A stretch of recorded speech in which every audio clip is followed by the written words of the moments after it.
বড় মাথা সাকার ফাঁসানো হয়েছে আমাকে, বড় মাথার শিকার কে ফাঁসালো? দাদা কে ফাঁসালো? দাদা কে ফাঁসালো? বুঝতে হয়েছে বড় মাথা, বড় মাথা কে ফাঁসালো? দাদা দাদা কে ফাঁসিয়েছে? দাদা মালদাহের ইংরেজবাজার পুরসভার তৃণমূল কাউন্সিলর দুলাল সরকার খুনের ঘটনার পর নতুন রহস্য উন্মোচিত হলো। আজ সকালে গ্রেপ্তার করা হলো ইংরেজবাজার শহর তৃণমূল কংগ্রেসের সভাপতি নরেন্দ্রনাথ তিওয়ারি এবং তার এক সহযোগী স্বপন শর্মাকে। গত মঙ্গলবার দুপুর 12টা থেকে রাতভর টানা জিজ্ঞাসাবাদ চলছিল নরেন্দ্রনাথ তিওয়ারি ও তার দুই ভাই ধীরেন্দ্রনাথ তিওয়ারি এবং অখিলেশ তিওয়ারির বিরুদ্ধে। পুলিশ সুপার প্রদীপ কুমার যাদবের উপস্থিতিতে প্রায় 22 ঘন্টা জেরা চলে। প্রসঙ্গত, গত 2রা জানুয়ারি ইংরেজবাজার পুরসভার তৃণমূল কাউন্সিলর দুলাল সরকার খুন হন গুলি করে। খুনের তদন্তে নরেন্দ্রনাথ তিওয়ারি ও তার দুই ভাইকে সন্দেহভাজন হিসেবে তলব করে পুলিশ। তৃণমূলের এই নেতা নরেন্দ্রনাথ তিওয়ারি, যিনি বর্তমানে মালদা টাউন তৃণমূলের সভাপতি, এর আগে তৃণমূল হিন্দিভাষী সেলের সভাপতির দায়িত্বে ছিলেন। এদিকে স্বপন শর্মার বিরুদ্ধে পূর্বেও একাধিক মামলা ছিল। গ্রেপ্তারির পরবর্তী সময়ে এই ঘটনাটি শহরবাসীর মধ্যে যথেষ্টই আলোচনার সৃষ্টি করেছে। এদিকে তদন্তে আরও কিছু নতুন তথ্য উঠে আসে তা এখন দেখার বিষয়। Bureau report, Bangla digital TV.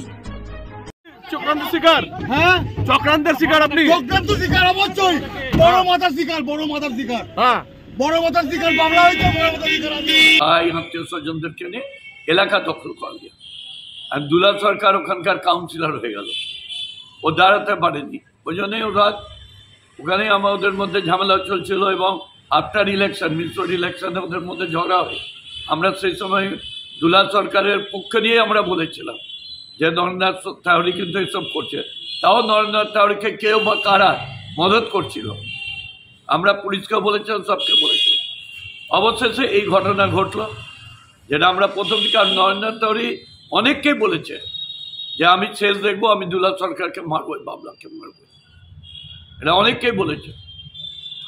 তো ন্যাচারালি যাদেরকে বলেছে তারাও পুলিশকে বলেছে, জানিয়েছে। প্লাস হচ্ছে এই যে স্বপন শর্মা, এর শৈলেন সরকারের কন্ট্যাক্ট কিলার। শৈলেন সরকার যার উপর রাগ হতো প্রত্যেকটা ঘটনাই এ ঘটাতো। এবং স্বপন শর্মা একটা মারা গেছে, আমাকে তো অনেকবার অ্যাটাক করেছিল। আমার বন্ধু মারা গেছে, আমাকে মারতে এসে রাস্তায় মেরেছিল, এলাকায় গুলি করেছিল, বাস গাড়িতে গুলি করেছিল, বোম মেরেছিল। সব ব্যাপারে তখন মমতাদি কিন্তু আসতেন এবং দেখতেন। এবং এই স্বপন শর্মা একটা কেসে কনভিকশন হয়েছে, হাইকোর্টে ও বেলে আছে। স্বপন শর্মা নন্দু এটা একসঙ্গে মিলেই এই ঘটনা ঘটিয়েছিল পুলিশের বক্তব্য। দলের অন্তর্কলহ, এটা দল বলবো না, দ্বন্দ্বর দল বলবো না, এটা দলের বাইরে করেছে ওরা, এটা দলের এটা কোনো ব্যাপার না। বলছি 2022 সালে যখন গন্ডগোল হয় নন্দু ভার্সেস বাবলা, তারপরে সিকিউরিটি প্রত্যাহার করে নেওয়া হয়েছিল বাবলা সরকারের। কেন সিকিউরিটি প্রত্যাহার হলো? এটা এক শ্রেণীর লোক নন্দুকে সাপোর্ট করছিল, এবং আমি এই মুহূর্তে নাম বলতে চাই না দলের সেটা যখন আমাদের নেত্রী জিজ্ঞাসা করবেন আমি বলবো কারা সাপোর্ট করছিল। এক শ্রেণীর লোক, আমি আপনাকে বললাম তো, আমি একমাত্র নেত্রীকে বলবো। তারা কারা, কোন রাজনৈতিক দলের? বিরোধী রাজনৈতিক দলের প্রভাবশালী একজন নেতা আছেন, তিনি করেছিলেন। কোন দল সমর্থন করছিল, মানে নন্দুকে হেল্প করছিল? কোন দলে? দল আমি বলবো না, আমি মুখ্যমন্ত্রীকে বলবো। বলছি দুলাল সরকারের স্ত্রী বলছেন যে তার চেয়ারম্যান হওয়ার সম্ভাবনা ছিল, তার ক্ষমতা বাড়ত, লোকবল বাড়ত, জনপ্রিয়তা বাড়ত, সেটা একটা কারণ থাকতে পারে। আসলে ওনার স্ত্রী জানতো না। ওনাকে আমি 95 সালে দুলাল সরকারকে আমি নিজে ওকে দাঁড় করিয়ে জিতিয়েছিলাম, এবং ওকে আমি তখন চেয়ারম্যান হওয়ার পর ওকে ভাইস চেয়ারম্যান করেছি, আমি করেছিলাম। যতদিন আমি চেয়ারম্যান ছিলাম ততদিন ভাইস চেয়ারম্যান ছিলাম। একবার শুধু বিজেপির সঙ্গে যখন অ্যালায়েন্স করে বোর্ড হয়েছিল, যখন আমাদের তৃণমূলে, সেই সময় উনি একবার হতে পারেননি। ফলে ওকে রাজনৈতিকভাবে, সামাজিকভাবে আমি লিফট করেছিলাম। এলাকা দখলের লড়াই এটা পুরোপুরি এলাকা, যেহেতু দুলাল সরকার ওখানে কাউন্সিলর হচ্ছে, প্রতিপত্তি বেড়েছে, তার জন্যই ওকে শেষ করে দেওয়ার চক্রান্ত। আরও কেউ থাকতে পারে কি মনে করছে? হ্যাঁ, এদের পিছনে আরও থাকতে পারে আশঙ্কা করছে। হ্যাঁ, পুলিশ কি সঠিক পথে এগোচ্ছে? একদম সঠিক পথে এগিয়েছে পুলিশ। দেখুন, আমার তো মনে হচ্ছে যে ঘটনাটা ঘটেছে সেটাতে আমার সন্দেহ অনেককেই হচ্ছে, সেটা পুলিশ আমার মনে হয় সঠিক বার করতে পারবে, বা তারা হয়তো সঠিক যে অপরাধী যারা তাদেরকে পুলিশই খুঁজে বের করবে। আমি বিশ্বাস রেখেছি পুলিশের ওপরে, ভরসা আছে। সাধারণ মানুষও দেখতে চাইছে কারা অপরাধী। সাধারণ মানুষেরও অনেক জিজ্ঞাসা রয়েছে, অনেক তাদের চিন্তা ভাবনা রয়েছে যে কারা করতে পারে, কী কারণে করতে পারে, সেটা পুলিশ বার করুক। আমার এই মুহূর্তে বলার কিছুই নেই। আজকে আমার কাজ আছে সবাইকে নিয়ে, আমি সেই কাজের কথাই চিন্তা করছি, কিন্তু সাথে সাথে আপনারাও আসছেন, আপনাদের কাছ থেকেই আমি জানতে পারলাম যে এরকম দুজনকে অ্যারেস্ট করেছে। আমার মনে হয় পুলিশ সঠিক মানুষদের বের করবে। আরও কেউ মাথা রয়েছে না? আপনার সন্ধ্যের তালিকায় নরেন্দ্রনাথ তেওয়ারি ছিল না, আরও কোনো মাথা রয়েছে বড় মাথা? দেখুন, এত পরিষ্কারভাবে আমার পক্ষে বলা সম্ভব নয়। আমি বারবারই বলেছি, যা বলেছি সেটা আপনারাও শুনেছেন বা মানুষও দেখেছে। আমি আবারও বলছি, আমি পুলিশের উপরে ভরসা রেখেছি। পুলিশ কারা কারা আছে সেটা বার করবে। নরেন্দ্রনাথ তেওয়ারির পক্ষে কি মারা সম্ভব? দেখুন, এটা তো আমি বলতে পারবো না যে কি সম্ভব কি অসম্ভব। যেটা সম্ভব ছিল না সেটাই হয়েছে।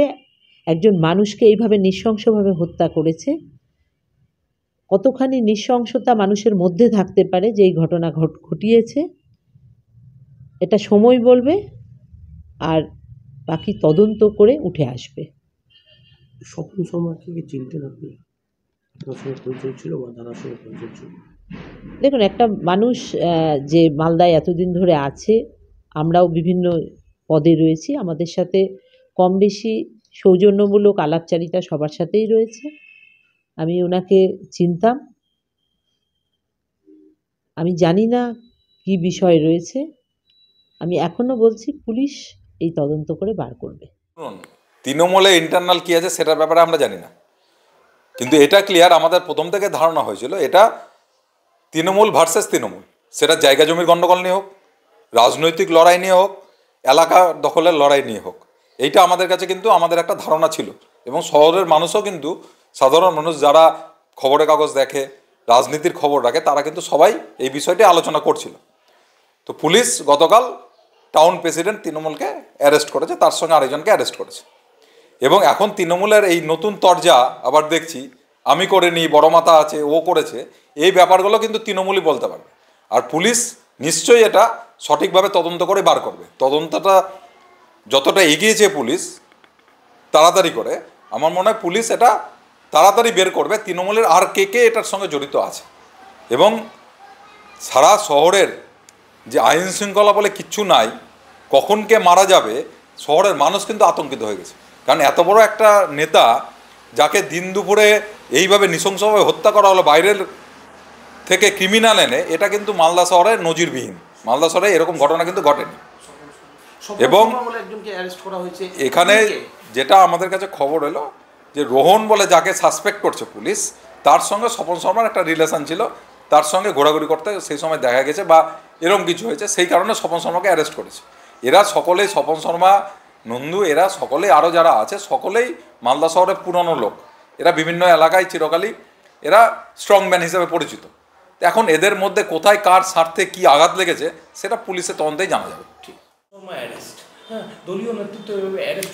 দলে কেউ যদি থাকে, সে যদি ক্রাইম করে, সেখানে তো মাফ করা যাবে না। ও এই ঘটনার সঙ্গে জড়িত, অনেক দিন ধরেও চেষ্টা করছিল দুলাল সরকারকে সরাবার। এবং যেদিন ঘটনা হলো ভোটের পর, তারপরে সবাইকে বলে বেড়াতো আমি একদিন যে করে হোক নন্দুতা একে স্বপন শর্মাকে মারবো, এই স্বপন শর্মা বলছি, বাবলা সরকারকে মারবো। এটা নন্দুতারই বলতো, অনেককে বলেছে, ফোন করে বলেছে, এমনিও বলেছে। তারপরে স্বপন শর্মা হচ্ছে একটা কন্ট্যাক্ট কিলার। সে ওই শৈলেন সরকার যে সিপিএমের নেতা ছিল তারই রাইট হ্যান্ড ছিল, অনেককে খুন করেছে, আমাকেও খুন করেছে, অনেকবার চেষ্টা করেছিল। একবার তো আমাকে বোম মারলো, আমি বেঁচে গেলাম, আমার বন্ধু মারা গেল। ওর বাড়ির সামনে নিতাই বলে একটা ছেলেকে মার্ডার করছে, ওই কেসেও কনভিক্টেড কলকাতায়, তাকে বেলে আছে, তারপরে এই ধরনের কাজ করছে। কোনো প্রভাবশালীকে বাঁচানোর জন্য ওকে ফাঁসিয়ে দেওয়া হচ্ছে। নিজে প্রভাবশালী আছে, নাহলে এত বড় খুন করতো? নন্দুর সঙ্গে বাবলা সরকারের সম্পর্কটা কি নিয়ে খারাপ ছিল? নিজের এলাকা দখল নিয়ে, নন্দু নিজের এলাকা দখল করে পার্টির নাম করে নিজের এলাকার কুকীর্তিগুলো করতো। বাবলা সরকারের সঙ্গে বিবাদ থেকে পৌরসভাতে যেটুকু নমিনেশন পায়নি, বাবলা ওর সিটে দাঁড়িয়ে জিতে এসছে, সেদিন থেকে এটা করলো। আগেও বলেছিল বাবলা সরকার? হ্যাঁ, অনেকবার বলেছে, অনেককে বলেছে বাবলা সরকারকে আমি খুন করবোই। আপনারা দলকে জানাননি এটা? জানিয়েছি, তখন তো আমরা ভাবিনি যে আমি হচ্ছে আগে এগুলা বলছে, তো সিরিয়াস হবে এটা ভাবিনি।